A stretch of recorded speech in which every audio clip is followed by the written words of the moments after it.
Screen விளங்குதா? ஸ்க்ரீன்ல தலைப்பு கொண்டு போட்டு என்ன இருக்கிற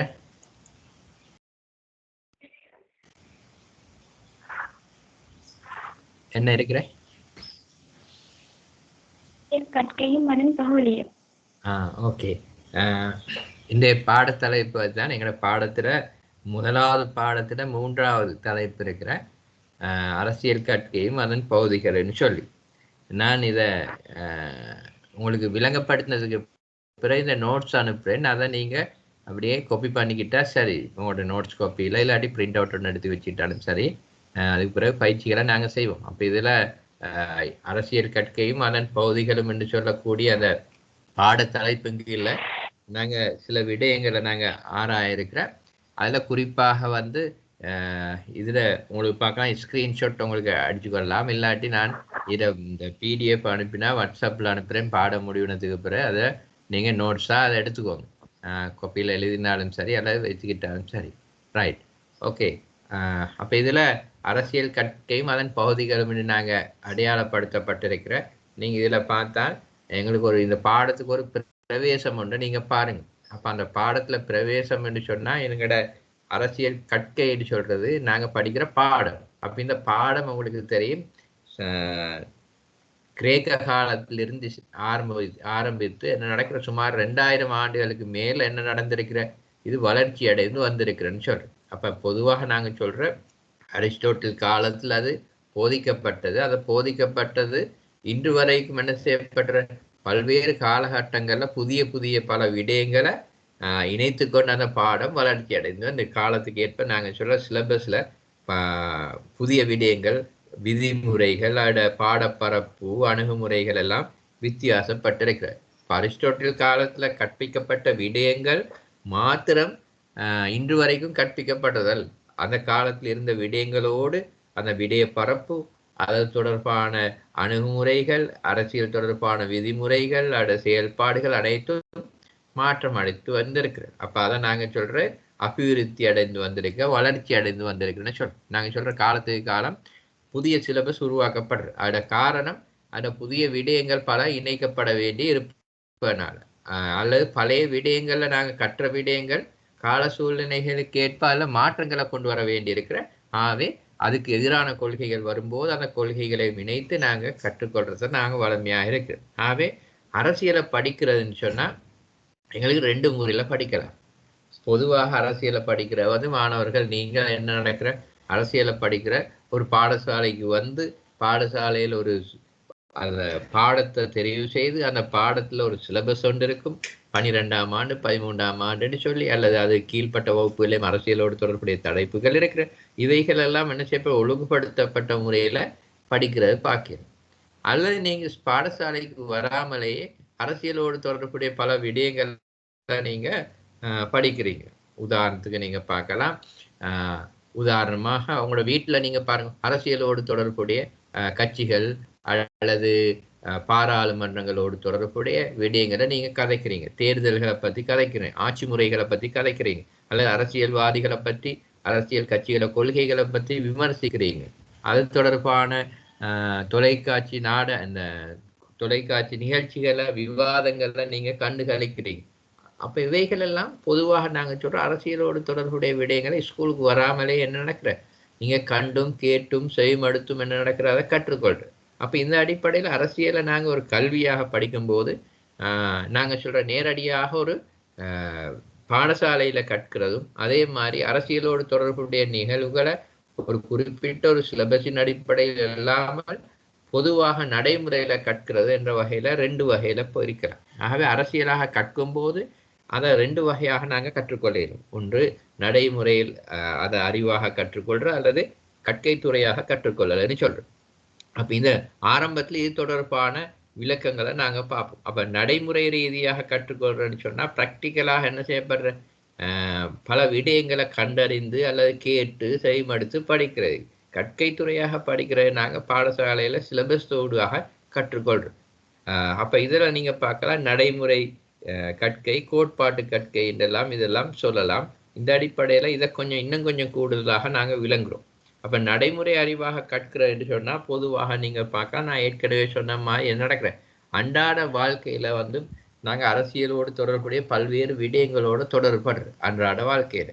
அப்ப இந்த அன்றாட வாழ்க்கையில அரசியலோடு தொடர்புடைய பல விடயங்களை நாங்க தொடர்படும் போது அந்த விடயங்களை நாங்க பொதுவாக நாங்க குடும்பம், அயலவர்கள், நண்பர்கள், ஊடகங்கள், அழுத்த குழுக்கள் அல்லது அரசியல் கட்சிகள், மேடை பேச்சுகள் இதுல மூலம் நாங்க பெற்றுக்கொள்றோம். உதாரணமா நீங்க இப்ப அன்றாடம் நீங்க அந்த வீட்டில் இருக்கும்போது, நண்பர்களோட இருக்கும்போது அல்லது ஊடகங்களை நீங்கள் திறந்தால் அரசியலோடு தொடர்புடைய பல்வேறு விடயங்களை நீங்க கற்றுக்கொள்ள. உதாரணமா இன்றைக்கு பார்க்கலாம், வாட்ஸ்அப் மெசேஜ் வரும் அல்லது ஃபேஸ்புக்கில் மெசேஜ்கள் வரும். இதில் அரசியல் தொடர்பான நபர்கள் குறித்து அல்லது அவர்களோட செயல்பாடுகள் குறித்து விமர்சனங்கள் அல்லது அது தொடர்பான விடயங்களை அறிந்து கொள்றோம். இவைகள் எல்லாம் நாங்கள் பார்க்குற பொதுவாக நடைமுறை அறிவாக கற்றுக்கொள்றோம்னு சொல்லி. ஆகவே இது ஒரு சிலபஸுக்கு உட்பட்ட மாதிரி இல்லை, அது நடைமுறையில அரசியலோடு தொடர்புடைய விடயங்களை கற்றுக்கொள்றோம். ஆகவே இது நடைமுறை அரசியல் என்று சொல்றோம். ஆகவே இது பொதுவாக அரசியல் கற்றுக்கொள்றதுக்கான ஒரு வழிமுறை நடைமுறையாக. அப்ப 2வது வழிமுறையை நீங்க பாருங்க, கற்கை துறையாக. கற்கை துறையாக கற்றுறன்னு சொன்னா அது வித்தியாசமான. அப்ப நீங்க இப்ப என்னிடம் படிச்சுக்கிட்டு இருக்கிற வந்து ஒரு கற்கை துறையாக கற்று ஒரு பாடசாலைக்கு வந்து பல்கலைக்கழகத்துல வந்து அல்லது முறையாக ஒழுங்குபடுத்தப்பட்ட ஒரு ஆசிரியர் மூலம் அதை இந்த சிலபஸின் பாடப்பரப்பு விடய பரப்பின் ஊடாக என்ன செய்யப்படுற கற்றுக்கொள்ற. உதாரணமா நீங்க பாருங்க, 12ஆம் ஆண்டு 13ஆம் ஆண்டு சிலபஸ் ஒன்று இருக்கும். அந்த சிலபஸ் அடிப்படையாக வைத்து நிச்சயிக்கப்பட்ட விடயங்களை நீங்க கற்றுக்கொள்ற. ஆகவே அரசியலை கற்கை துறையாக கற்கிறேன்னு சொன்னா கோட்பாட்டு ரீதியாக கற்கிறேன்னு சொல்ற. அப்ப கோட்பாட்டு அரசியல், நடைமுறை அரசியல் என்றும் இதை சொல்லேன். இப்ப கோட்பாட்டு அரசியல் என்று சொல்றது வந்து கற்கை துறையாக கற்றது, நடைமுறை அரசியல் என்று சொல்றது ஏற்கனவே நாங்க கற்றுக்கொண்ட விதத்துல குடும்பம், நண்பர்களூடாக கற்றுக்கிறோம். அப்ப உதாரணமாக கற்கை துறையாக கற்கும் போது நீங்க பாருங்க, அரசியலோடு தொடர்புடைய பல்வேறு கோட்பாடுகளை, கருதுகோள்கள் அல்லது ஒப்பீட்டு ரீதியான சர்வதேச அனுபவங்கள் அல்லது பொதுவாக திரட்டப்பட்ட தகவல்கள் எல்லாவற்றையும் முன்வைத்து படிக்கிறோம். உதாரணமா நீங்க பார்க்கலாம், உலகில் ஆட்சி முறைகள் தொடர்பாக நீங்க பார்க்கலாம் பல்வேறு கோட்பாடுகள், அரசியல் யாப்புகளோடு தொடர்புடைய கோட்பாடுகளில் உதாரணம் ஒற்றையாட்சி, சமஷ்டி ஆட்சி, கூட்டு சமஷ்டி இதெல்லாம் பல்வேறு ஆட்சி முறைகளுக்கு. அதே மாதிரி ஜனநாயக தத்துவத்தை அடிப்படையாக கொண்ட ஆட்சி முறைகள், அதே மாதிரி பாசிசத்தை அடிப்படையாக கொண்டு, சம உடைமையை அடிப்படையாக கொண்டு அல்லது தாராண்மைவாதத்தை அடிப்படையாக கொண்ட கோட்பாடுகளை கொண்ட கற்கைகள் காணப்படுற இதுல சிலபஸ்ல. அதே நேரத்துல கருதுகோள்கள், உதாரணமா ஜனநாயகம் பற்றி ஆப்ரஹாம் லிங்கன், ரூசோட பல்வேறு கருத்துக்கள், அவர்கள கருதுகோள்களை பார்க்குது. அதே மாதிரி நீங்க பார்க்கலாம் அமெரிக்காட அரசியல் யாப்பு அல்லது அமெரிக்காட அரசாங்க முறை, இந்தியாட அரசாங்க முறை அல்லது பிரித்தானியாட அரசாங்க முறை, இவைகள் தொடர்பான பல்வேறு சர்வதேச உள்நாட்டு அனுபவங்களோடு ஒப்பிட்டு நாங்க கற்றுக்கொள்ற பார்க்கிறோம். ஆகவே முறையாக ஒரு விடைப்பரப்பினூடாக பாடசாலை பல்கலைக்கழகங்களை கற்கிறது அரசியலை கற்கையாக கற்றுன்னு சொல்றோம். ஆகவே ஆரம்பத்துல அரசியலை எவ்வாறு கற்கலாம் என்று சொன்னா ஞாபகத்துல வைத்திருக்க வேண்டும். முதலாவது அரசியலை கற்றுக்கொள்கின்ற வழிமுறைகள் ஒன்று நடைமுறை ரீதியாக கற்கிறது அல்லது 2வது முறை வந்து கற்கை துறையாக கற்றல். ஆகவே இந்த அடிப்படையில இந்த கற்கை துறையாக கற்கும் போது எவ்வாறு நாங்க அதை கற்றுக்கொள்ளலாம் என்பதை தான் இந்த பாடத்துல நாங்க பார்க்கிறேன். ஆகவே திரும்ப திரும்ப நான் ஞாபகப்படுத்துற, அரசியலை 2 முறையில கற்றுக்கொள்ளலாம். அரசறிவியல் பாடத்தை 2 முறையில கற்றுக்கொள்றோம் அல்லது அரசியலை 2 முறையில கற்றுக்கொள்ளலாம். ஒன்று நடைமுறை ரீதியாக கற்றுக்கொள்றது, கோட்பாட்டு ரீதியாக கற்றுக்கொள்றது அல்லது கற்கை துறையாக கற்றுக்கொள்றது. அப்ப கற்கை துறையாக கற்றுக்கொள்ளும் போது அது முறையாக ஒழுங்குபடுத்தப்பட்ட சிலபஸின் அடிப்படையில் ஒரு பாடசாலை அல்லது பல்கலைக்கழகங்களை கற்றுக்கொள்றதை பார்க்கிறோம். ஆகவே இந்த கற்கை துறையாக கற்கும் போது 5 விடயங்களை நாங்க கற்றுக்கொள்ளலாம். ஆகவே அரசியல் ஒரு கற்கை துறையாக கற்கும் போது இப்ப நீங்க இந்த பாடத்தை பாருங்க, இதுல ஒரு பிக்சர் விளங்குதா, இந்த ஸ்லைட் விளங்குதா என்னன்னு சொல்லி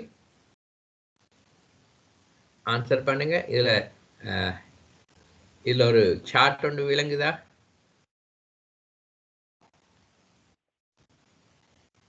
விளங்கு.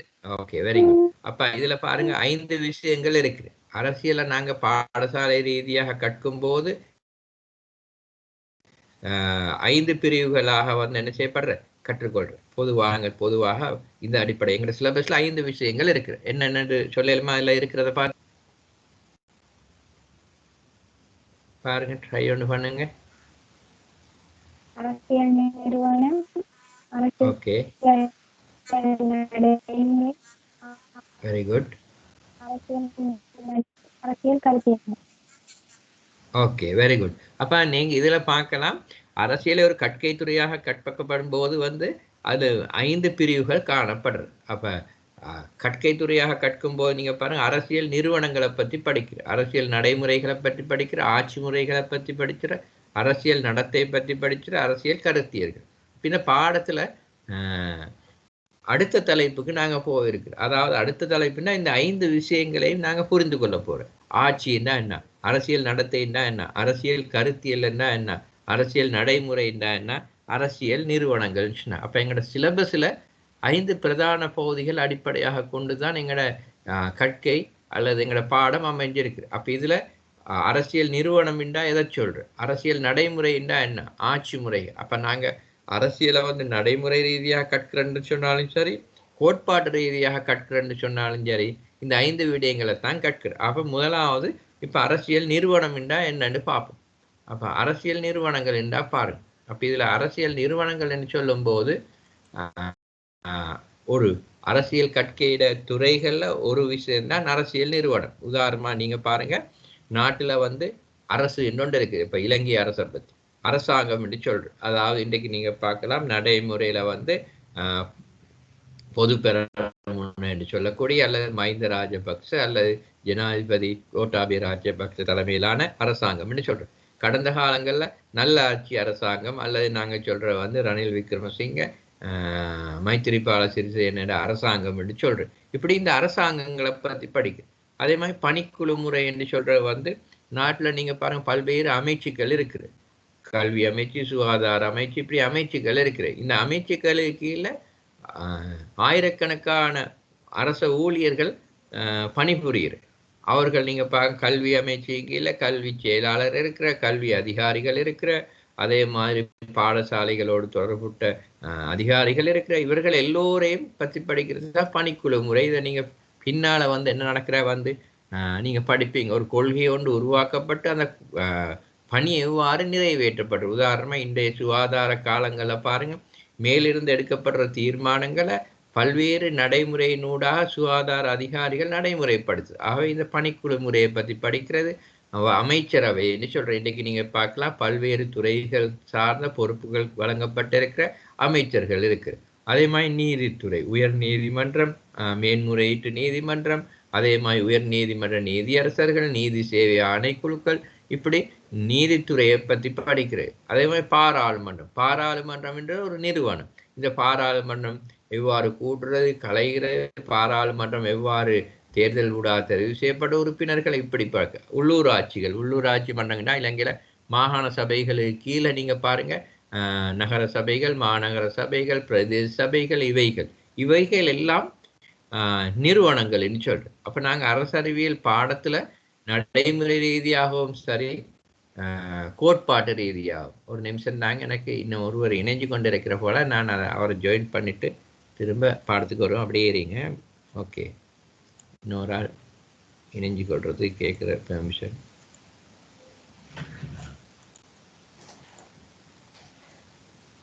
ஓகே,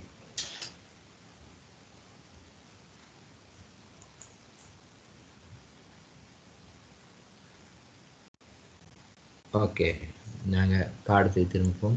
ரைட், இப்போ ஸ்க்ரீன் விளங்குதா? ஸ்க்ரீன் விளங்குதா உங்களுக்கு? இந்த அரசியல் நிறுவனங்கள் போடப்பட்டிருக்க அந்த ஸ்லைட் விளங்குதா? ஹலோ, ஆன்சர் பண்ணுங்க. Okay, right. ஓகே, இப்போ பாருங்க, அரசியல் நிறுவனங்கள் நாங்கள் சொல்ற இப்போ ஜாயின் பண்ண மேபினையும் பாருங்க. இதுல நாங்கள் சொல்றது அரசியலை கற்கும் போது 5 பிரிவுகள் ஊடாக அரசியலை கற்றுக்கொள்ள, நடைமுறையில கற்றுக்கொள்ளும் போதும் கோட்பாட்டு ரீதியாக கற்கும் போது 5 விடயங்களூடாக அரசியலை கற்றுக்கொள்ற. அதில் ஒரு பிரிவு தான் அரசியல் நிறுவனம். அப்ப அரசியல் நிறுவனம் என்ற அரசியல்ல பல்வேறு நிறுவனங்கள் இருக்கு. அரசு என்பது அரசியல் நிறுவனம் ஒன்று. அப்ப அரசாங்கம் என்பது ஒரு அரசியல் நிறுவனம். பணிக்குழு என்றது ஒரு நிறுவனம். அமைச்சரவை, நீதித்துறை, பாராளுமன்றம், உள்ளூராட்சி அமைப்புகள் எல்லாம் நிறுவனங்கள். அப்ப இந்த நிறுவனங்கள் எவ்வாறு உருவாக்கப்பட்டது, உதாரணம் அரசு எவ்வாறு உருவாக்கப்பட்டது, இன்றைக்கு இருக்கிற அரசாங்கம் எவ்வாறு இருக்கு, ஆட்சி செய்து எவ்வாறு வளர்ச்சி அடையுது, அல்லது இன்றைக்கு அரசாங்கம் அல்லது நீங்க பாருங்க அமைச்சரவைன்னா அமைச்சரவையில் எத்தனை பேர் இருக்கிறாங்க, பாராளுமன்றம்னா பாராளுமன்றத்துல எத்தனை உறுப்பினர்கள் இருக்கிற, அவர்கள் எவ்வாறு தெரிவு செய்யப்படுற, ஒவ்வொரு பாராளுமன்ற உறுப்பினர்களுடைய அதிகாரங்கள் என்ன, இவைகளை பத்தி எல்லாம் படிக்கிறது தான் என்ன நடக்கிற அரசியல் நிறுவனங்களை பற்றி கற்றுறன்னு சொன்னேன். அப்ப அரசியல்ல ஒரு பிரிவு தான் அரசியல் நிறுவனங்கள். ஆக அரசியல் நிறுவனங்களை பற்றி படிக்கிறது அரசியல்ல ஒரு விடயம். அது நடைமுறை ரீதியாக கற்றுக்கொள்ளவும் ஒரு பாடசாலைகளுக்கு அது கோட்பாட்டு ரீதியாக கற்றுக்கொள்ளவும் முடியும். இரண்டாவது நீங்க பாருங்க, இதுலயே முதலாவது நான் திரும்ப சொல்றேன், நீங்க பாருங்க நடைமுறை ரீதியாக அமைச்சர்களை பத்தி, பாராளுமன்றத்தை பத்தி, அல்லது நீதித்துறைகளை பத்தி, அல்லது ஏனைய பணிக்குலை முறைகளை பத்தி நாங்க என்ன செய்யறோம், வீட்டிலேயும் கதைக்கிறோம், குடும்பங்கள் நண்பர்கள் எல்லாம் கதைக்கிறோம். அதே மாதிரி பாடசாலையிலேயே நாங்க முறையாக சிலபஸினூடாக அதை கற்றுக்கொள்ளும். அப்ப 2 முறையிலையும் அரசியல் நிறுவனங்களை பத்தி படிக்கணும். அப்ப அரசியல்ல 5 பிரிவுகள், பிரதான பிரிவுகள் காணப்படுற இந்த 5 பிரிவுகள் ஒரு பிரிவு தான் அரசியல் நிறுவனங்கள். அப்ப இப்ப உங்களுக்கு இப்ப விளங்கும், அரசியல் நிறுவனங்கள் என்றது நாங்க அரசியலை கற்றுக்கொள்ளும் போது ஒரு பிரிவு. ஆகவே அதை நிறுவனம் என்று சொல்ற பாராளுமன்றத்தை பத்தி, அல்லது நாங்க சொல்ற ஏனைய அமைப்புகளை பத்தி படிக்கிறது. 2வது அரசியல் நடைமுறைகள், 2வது பிரிவு. அரசியலை கற்கும் போது 2வது விடயம்னா அரசியல் நடைமுறைன்னு சொல்றோம். அப்ப உதாரணமாக அரசியல் நடைமுறைகள் என்று சொல்லும் போது இன்றைக்கு பிராக்டிக்கலாக நாங்க காணக்கூடிய விடயங்கள், உதாரணமாக ஒரு பாராளுமன்றம் இருக்க வேண்டும் என்று சொன்னால் பாராளுமன்றத்துல என்ன இருக்கிற இந்த சில நடைமுறைகள் இருக்கும். அது இருந்தா தான் பாராளுமன்றம் ஒன்று செயல்பட முடியும். உதாரணமா நீங்க பாருங்க, இன்றைக்கு நீங்க பார்த்தால் மாகாண சபைகள் என்று சொல்றது இன்றைக்கு நடைமுறையில என்ன நடக்கிற அது செயல்படுறது இல்லை. அதாவது மாகாண சபைகள் செயல்பட வேண்டும் என்று சொன்னால் மாகாண சபைக்கான தேர்தல் நடத்தும். தேர்தல் நடத்தப்பட்டு என்ன செய்யப்படுற அவருக்கான உறுப்பினர்கள் தெரிவு செய்யப்படும். அதன் பிறகு முதலமைச்சர் தெரிவு செய்யப்படும், அமைச்சர்கள் தெரிவு செய்யப்பட வேண்டும். இந்த அடிப்படையில இந்த நடைமுறைகள் இருந்தால் தான் அது செயல்பட முடியும். அப்ப உதாரணமாக நீங்க பார்க்கலாம், ஒரு பாராளுமன்றம் இருக்கணும்னு சொன்னால் அங்க ஜனநாயக ஆட்சி முறை இருக்கும். அப்ப ஜனநாயக ஆட்சி முறையின் கீழ் காலத்துக்கு காலம் தேர்தல் நடக்கும். அந்த தேர்தல்கள் என்ன இருக்கணும், சுதந்திரமாக நடைபெற வேண்டும், அதாவது நேர்மையாக நடைபெற வேண்டும். அதனூடாக அதிகமானவர்கள் எந்த கட்சியை எந்த நபர்களை பாராளுமன்ற உறுப்பினர்களாக அல்ல ஆட்சியாளர்களாக விரும்புகிறார்களோ அவர்கள் என்ன செய்ய ஆட்சி அதிகாரத்துக்கு வருவாங்க. அப்ப இவைகள் எல்லாம் இருந்தால்தான் என்ன செய்யப்படலாம், ஒரு நாட்டுல பாராளுமன்ற ஆட்சி முறை ஜனநாயகம் என்பது இருக்கும்னு சொல்றேன். அப்ப இவைகள் இல்லாட்டி இந்த நடைமுறைகள் இவைகள் நடைபெறாற்றி அவைகள் இருக்காதுன்னு சொல்றோம். ஆகவே இப்படி பல்வேறு நடைமுறைகளை பத்தி நாங்க அரசியல்ல கற்க இருக்கு. ஆகவே அரசியலை கற்கும் போது இன்னும் ஒரு பிரிவு தான் அரசியல் நிறுவனங்கள் மாதிரி அரசியல் நடைமுறைகள்னு சொல்றோம். 3வது அரசியல்ல நீங்க பார்க்கலாம், நாங்க அரசியலை கற்கும் போது ஒரு கற்கை துறையாக கற்கும் போது நடைமுறை ரீதியாக கற்கும் போதும் ஆட்சியை பத்தி படிக்கிறோம். அப்ப ஆட்சின்னு சொல்ற பொதுவாக நீங்க பார்க்கலாம், ஒரு நாட்டுட அரசாங்கம் ஒன்று இருக்கும். அந்த அரசாங்கம் என்ன செய்யும், நாட்டுல ஆட்சி செய்யும். அப்ப பல்வேறு ஆட்சி முறைகள் இருக்கு. உதாரணமாக ஜனநாயக வழிமுறைகள் அமைந்த பாராளுமன்ற ஆட்சி முறை இருக்கு, அல்லது ஜனநாயக வழிமுறைகள் அமைந்த ஜனாதிபதி ஆட்சி முறைகள் இருக்கு, அல்லது அந்த ஆட்சி முறைகள் முழு நாட்டுக்கும் ஒரே சட்டம், ஒரே நிர்வாகம், ஒரே நீதி என்ற அடிப்படையில் ஒற்றை ஆட்சியை கொண்டிருக்கும்.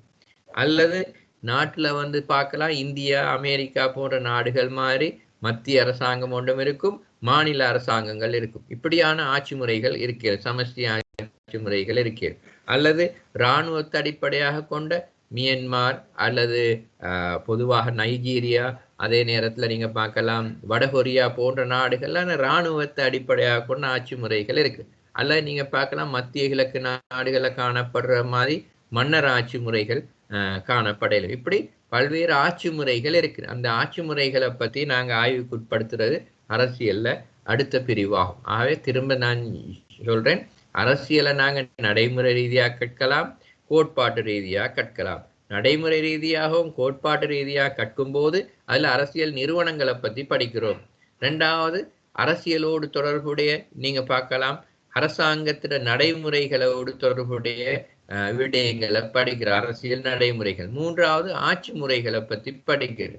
நான்காவது நீங்க பாருங்க, அரசியல்ல வந்து ஆட்சி முறை ஒன்று செயல்படுறேன்னு சொன்னால் பொதுவாக ஆட்சி முறையில என்னென்ன பணிகள் இடம்பெறுறன்னு பாருங்க. அதாவது உதாரணமா ஒரு நாட்டுல வந்து என்ன நடக்கிற ஆட்சி செய்யறேன்னு சொன்னா ஒரு அரசாங்கம் என்ன செய்யணும். உதாரணமா இன்னைக்கு இருக்கிற அரசாங்கம் ஆட்சி செய்யுது.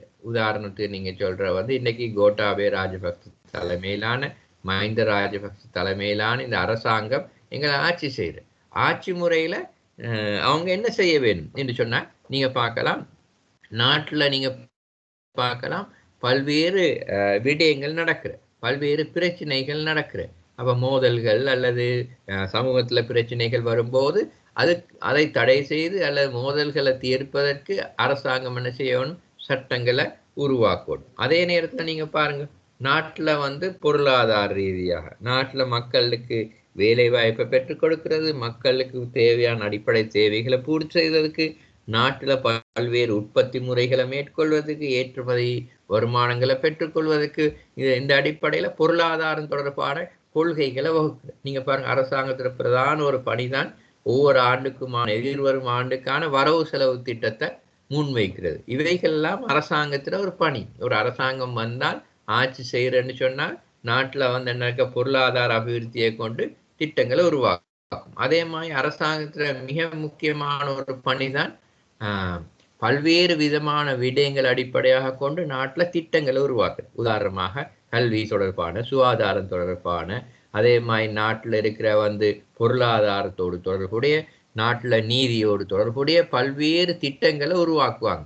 மக்கள வீடு இல்லா பிரச்சனை, வேலை இல்லா பிரச்சனை, சுற்றாடல் சார்ந்த பிரச்சனைகளை, சுகாதாரம் தொடர்பான பிரச்சனைகளை, கல்வி சார்ந்த பிரச்சனைகளை, இவற்றையெல்லாம் தீர்ப்பதற்கு பல்வேறு கொள்கைகள் உருவாக்கி அதை பாராளுமன்றத்தில் அனுமதியை பெற்று அதை நடைமுறைப்படுத்துற. ஆகவே அரசாங்கத்துல மிக முக்கியமான ஒரு பணித்தான் பொதுத்துறை கொள்கைகளை உருவாக்கி அரசாங்க ஊழியர்களூடாக அந்த பணிகளை நிறைவேற்றுது. அதுக்கு அடுத்ததாக ஒரு அரசாங்கம் வந்து ஆட்சி செய்வதுன்னு சொன்னா பொதுவாக நீங்க பார்க்கலாம் பல்வேறு நாடுகளோடு வெளிநாட்டு தொடர்புகளை வைத்திருக்கு. உதாரணமா நாங்க சொல்ற வெளிநாட்டு கொள்கைன்னு சொல்றோம், சீனாவோடு, இந்தியாவோடு, அமெரிக்காவோடு, பிரித்தானியாவோடுன்னு சொல்லி என்ன நடக்கிற ஒவ்வொரு நாடுகளோடையும் இணைந்து எங்களுடைய தேசிய நலன், தேசிய பாதுகாப்பு, தேசிய கொள்கைகள் அடிப்படையாக கொண்டு ஏனைய நாடுகளோட தொடர்புகளை மேற்கொள்றத அரசாங்கம் மேற்கொள்ளும். ஆகவே அரசாங்கத்தோடு பொறுத்தவரையில நீங்க பார்த்தால் மிக முக்கியமாக சமூக பிரச்சனைகளை தீர்க்கிற, நாட்டை பொருளாதாரத்தை அபிவிருத்தி செய்வது, நாட்டுல தேவையான கொள்கைகள் உருவாக்கி அதை நடைமுறைப்படுத்துவது, நாட்டுல இருக்க ஏனைய நாடுகளோடு தொடர்புகளை மேற்கொள்றது, இவைகள் தான் நாட்டுல ஆட்சி செயல்முறையில் இடம்பெறுது. ஆகவே நாங்க பொதுவாக ஒரு திட்டத்தின் அடிப்படையில் பார்த்தால் இந்த ஸ்லைட் இப்ப விளங்கும். உங்களுக்கு 5 பிரிவுகள் இருக்கிற 5 பிரிவுகள்ல பொதுவாக வந்து இப்ப 4 பிரிவுகளை நாங்க படிச்சிருக்கோம். அரசியல் கற்கையும் போது அது கோட்பாட்டு ரீதியாக கற்கலாம், நடைமுறை ரீதியாக கற்கலாம். இந்த 2 விடயங்களூடாக அரசியலை கற்கும் போது நாங்க அரசியல் நிறுவனங்களூடாக அரசியலை கற்கிற, அரசியல் நடைமுறைகளூடாக அரசியலை கற்கிற, ஆட்சி முறைகளோடு இருக்கிற, ஆட்சியில் அரசியல் நடத்தை தொடர்பான விடயங்களோடு கற்கிற. அப்ப ஆட்சின்னு சொல்றது ஆட்சி, அரசியல் நடத்தை. இறுதியாக அரசியலை கற்கும் போது அடுத்து 5வது பிரிவை நாங்க பார்ப்போம். அரசியலை கற்கும் போது 5வது பிரிவு அரசியல் நடத்தைன்னு சொல்றோம். அப்ப அரசியல் நடத்தை ஏற்கனவே நான் இதுல சொன்னப்பட்டு பொதுவாக நாங்க சொல்ற அரசியல்ல வந்து கட்சிகள் செயல்படுற, தேர்தல்கள் நடைபெற, உதாரணமாக நாங்க ஒவ்வொருவரும் என்ன நடக்கிற ஏதோ ஒரு வகையில ஒரு கட்சியை சார்ந்த கொள்கையை ஆதரிப்பவர்களாக இருக்கிற, ஆகவே அந்த கட்சிக்கு வாக்களிப்பவர்களாக, அந்த கட்சியில என்ன நடக்கிற தேர்தல்கள் வரும்போது அதுல உயிரோட்டமாக ஈடுபடுவது, அந்த கட்சியில வெற்றிக்காக பாகுபடுறது, இப்படி எல்லாம் இருக்கு. மறுபக்கமாக நீங்க பார்க்கலாம் அரசியல் நடத்தையில சிலர் வந்து அரசியலிருந்து ஒதுங்கி இருப்பாங்க. தேர்தல் காலங்கள் வரும்போது தேர்தலை வாக்களிக்காம இருப்பாங்க, அல்லது தேர்தல் செயல்பாடுகள்ல, அரசியல் செயல்பாடுகள்ல எந்த ஒரு கட்சிக்கும் சார்பாக ஒதுங்கி இருப்பாங்க, சார்பா இல்லாம ஒதுங்கி இருப்பாங்க. ஆகவே அரசியல் நடத்தைன்னா 2 விதமாக இருக்கு. ஒன்று, ஒரு கட்சியோடு நேரடியாக இணைந்து ஒரு தேர்தலில் நேரடியாக போட்டிட்டு தேர்தலில் நேரடியாக வாக்களித்து ஒரு கட்சியிட வெற்றிக்காக செயல்படுவது, அல்லது தேர்தலில் வாக்களிக்காமல் அல்லது அரசியல் கட்சிகளோடு நேரடியாக தொடர்புகள் இல்லாமல் அரசியல் கட்சிகள செயல்பாடுகளிலிருந்து தேர்தல் செயல்பாடுகளிலிருந்து ஒதுங்கி இருத்தல். ஆகவே நாங்கள் நேர்கணிய தொடர்பு எதிர்கணிய செயல்பாடுன்னு சொன்னா உண்டு. நேர்கணிய தொடர்புன்ற அரசியலோடு நேரடியாக ஈடுபடுறது, வாக்களித்தலோடு ஈடுபடுறது, கட்சிகளோடு சேர்ந்து செயல்படுவது. எதிர்கணிய தொடர்புன்னு சொன்னால் வாக்களிக்காம விடுறது, கட்சிகளோடு தொடர்புடைய விடயங்கள்ல இருந்து நாங்கள் ஒதுங்கி இருப்பது, இவைகளை சொல்லும். அப்ப ஆர்வம் காட்டவும் முடியும், ஆர்வம் காட்டாம இருக்கவும் முடியும். இறுதியாக நீங்க பார்க்கலாம், அரசியலை கற்றுக்கொள்ளும் போது 5வது விடயம்தான் அரசியல் கருத்தியல்கள். அரசியல்ல நாங்க பொதுவாக ஒரு கற்கை துறையாக கற்கும் போது மிக முக்கியமான ஒரு விடயம்தான் அரசியல் கருத்தியல்கள் என்று சொல்றேன். அப்ப அரசியல் கருத்தியல்கள் என்று சொன்னால் அரசியலோடு தொடர்புடைய பல்வேறு விடயங்கள். ஒரு நிமிஷம் தாங்க, இன்னொரு ஆள் ஜாயின்ட் ஆயிருக்கிற, அவரையும் நாங்க இணைச்சுக்கொள்வோம்.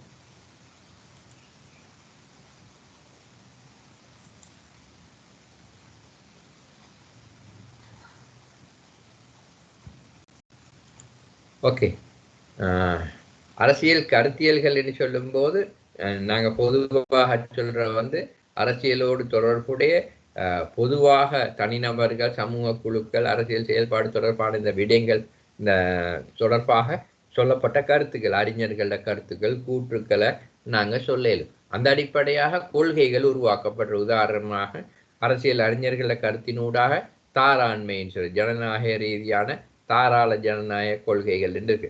உதாரணமா கார்ல் மார்க்ஸ், ஏஞ்சல் போன்றவர்களை சம உடைமைவாத கொள்கைன்னு சொல்றோம். குடியரசுவாதம் சொல்றது, சமூக ஜனநாயகம் சொல்றது. ஹிட்லர், முசோலினி போன்றவர்களை பாசிசவாத கொள்கை, தேசியவாத கொள்கை, மதச்சார்பின்மைவாதம், அண்மையில் ஏற்பட்ட அந்த பெண்ணியல்வாத கொள்கை, இவைகள் அரசியல் கருத்தியல்கள் என்று சொல்றோம். இவைகள் அரசியலை நாங்க கோட்பாட்டு ரீதியாக நடைமுறை ரீதியாக கற்றுக்கொள்வதற்கு கருத்தியல்கள் அவசியம் என்று சொல்றோம். இறுதியாக இந்த பாடத்தை நாங்க நிறைவு செய்ய முதல்ல நீங்க பார்க்கலாம், மிக முக்கியமாக அரசியலை திரும்ப நாங்க பாடத்துல முதலாவது பிரதான தலைப்புக்கு வந்தால் அரசியல கற்கையும் போதிகளும் என்று சொல்றோம். அப்ப அரசியல் கற்கைன்னு சொல்லும் போது 2ஆக கற்றுக்கொள்ள முடியும். ஒன்று நடைமுறை ரீதியாக கற்றுக்கொள்றது, கோட்பாட்டு ரீதியாக அல்ல கற்கை துறையாக கற்றுக்கொள்றது. அடுத்தது அரசியலை நடைமுறை ரீதியாக கோட்பாட்டு ரீதியாக கற்கும் போது 5 பிரிவுகளூடாக நாங்க கற்றுக்கொள்றோம்னு சொல்றோம். அப்ப இன்றைய பாடம் அரசியல் கற்கை என்று சொல்ற. அரசியலை கற்கும் போது நடைமுறை ரீதியாக கோட்பாட்டு ரீதியாக கற்றுக்கொள்ள முடியும். நடைமுறை ரீதியாக கோட்பாட்டு ரீதியாக கற்கும் போது பிரதான 5 பிரிவுகளூடாக கற்றுக்கொள்ற. அந்த 5 பிரிவுகள்ல முதலாவது அரசியல் நிறுவனம் என்று.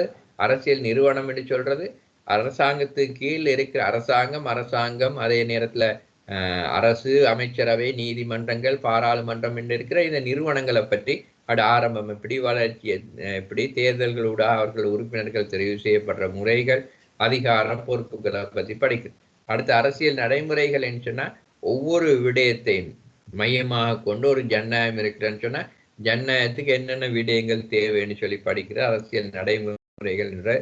ஆட்சி என்று சொல்ற பொதுவாக அரசாங்கத்தில் ஒரு பிரிவாக நடைமுறையில பல்வேறு விதமான ஆட்சி முறைகளை நாங்க கல்ற. ஜனநாயகம், சர்வாதிகார ஆட்சி அறிக்கைகள், அதே மாதிரி ஒற்றை ஆட்சி, சமஷ்டி ஆட்சி, இப்படி பல்வேறு மன்னர் ஆட்சி முறை, இவைகளை பத்தி படிக்கிறது.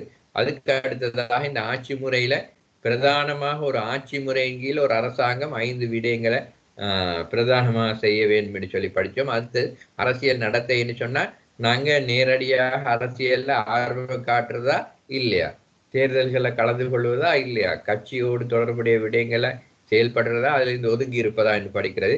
அரசியல் கருத்தியல்கள் என்று சொன்னா அரசியல்ல பொதுவாக ஜனநாயகம், சம உடைமை, குடியரசுவாதம், சமூக ஜனநாயகம், பாசிசம், பெண்ணிலைவாதம் என்ற போன்ற கருத்தியல்கள் இருக்கிற. அவற்றை என்ன செய்யற கற்றுக்கொள்றேன். இந்த அடிப்படையில் இந்த அரசியல் கற்கை துறைகள் அந்த பாடம் நிறைவேறும். நான் இதுல PDF உங்களுக்கு வாட்ஸ்அப் பண்றேன். இதை நோட்ஸா நீங்க அதை குறிச்சுக்கோங்க. பொதுவாக இந்த கேள்விகளுக்கு நீங்க விடையளிக்க வேண்டியிருக்கும். அப்ப அரசியலை கல்வியாக கற்கும் போது அதன் இரு பகுதிகளும் யாவைன்னு சொல்ற. அப்ப இதை நீங்க கேள்வியாக எழுதி எனக்கு காட்ட வேணும். அப்ப அரசியலை கல்வியாக கற்கும் போது அட 2 பிரிவுகள் தான். ஒன்று நடைமுறை ரீதியாக கற்று, அடுத்து கோட்பாட்டு ரீதியாக அல்லது கல்வியாக கற்று. அரசியலை நடைமுறை அறிவாக கற்கும் கற்கும் முறைசாராக வழிமுறைகள். அரசியலை நடைமுறையாக கற்கும் போது முறைசாராத வழிமுறைகள் என்ன? குடும்பம், சகபாடிகள், நண்பர்கள் அல்லது மத நிறுவனங்கள் ஊடாக அல்லது ஊடகங்கள் ஊடாக கற்கிறது. அரசியல் நிறுவனங்கள் ரெண்டு தருகன்னு சொல்ற. அரசியல் நிறுவனங்கள் என்று சொன்னா எங்களுக்கு பார்க்கலாம், அரசு என்பது ஒரு அரசியல் நிறுவனம், அரசாங்கம் என்பது ஒரு அரசியல் நிறுவனம். அதே நேரத்தில் பாராளுமன்றம் என்பது ஒரு அரசியல் நிறுவனம், மாகாண சபைகள் என்பது ஒரு அரசியல் நிறுவனம், நீதிமன்றங்கள் என்பது ஒரு அரசியல் நிறுவனங்கள். இப்பாடியான இதை சொல்றதும் அரசியல் கருத்தியல்கள். இறுதியாக நாங்கள் படித்தோம் அரசியல் கருத்தியல்கள். கருத்தியல் சொல்றா அரசியல் தொடர்பான கோட்பாடுகள், தாராண்மைவாத கோட்பாடு, சமூடமை கோட்பாடு, பாசிச கோட்பாடு, குடியரசுவாத கோட்பாடு, பெண்ணிலைவாத கோட்பாடு, இப்படி பல கோட்பாடுகள் காணப்படுற. அதே மாதிரி அரசியல் கற்கையிட பகுதிகள் ஆராய்க. இது கட்டுரையாக நீங்க எழுத வேண்டும். அந்த 5 பகுதிகளையும் ஆராய வேண்டும். 5 பகுதிகளையும் குறிப்பிட்டு நீங்க விளக்க வேண்டும். உதாரணமா 5 பகுதிகளில் அரசியல்ல கருத்தியல்கள் உண்டு, அரசியல்ல நடைமுறைகள் உண்டு, அரசு என்பது உண்டு, அதே மாதிரி ஆட்சி முறைகள் என்றது உண்டு. இப்படியான 5 பகுதிகளை நாங்கள் சொன்னோம். அதை நீங்க எனக்கு விடையாக எழுதி காட்ட வேண்டும். இது உங்களுடைய பயிற்சி வினா. நான் இதுக்கான நோட்ஸ் அப்படியே அனுப்பி வைக்கிறேன். நான் நினைக்கிறேன் இந்த பாடத்தை இத்தோடு நாங்கள் நிறைவு செய்து கொள்கிறோம். ஏனைய பிள்ளைகளுக்கும் மெசேஜை கொடுங்க. நான் இந்த இதுக்கு பிறகு இரவு நேரத்தில் பாடத்தை இன்ஷா அல்லாஹ் நடத்துவேன். இரவு நேரத்தில் நடத்தும் போது அது எல்லோரும் இணைஞ்சு கொள்றதுக்கான வழிமுறையாக அமையும். அது சம்பந்தமான விஷயங்களை நீங்க சொல்லுங்க. மேவின், நான் கதைக்கிறேன், கேட்குறா? ஹலோ, நான் கதைக்கிறேன், கேட்குறா? ஓகே.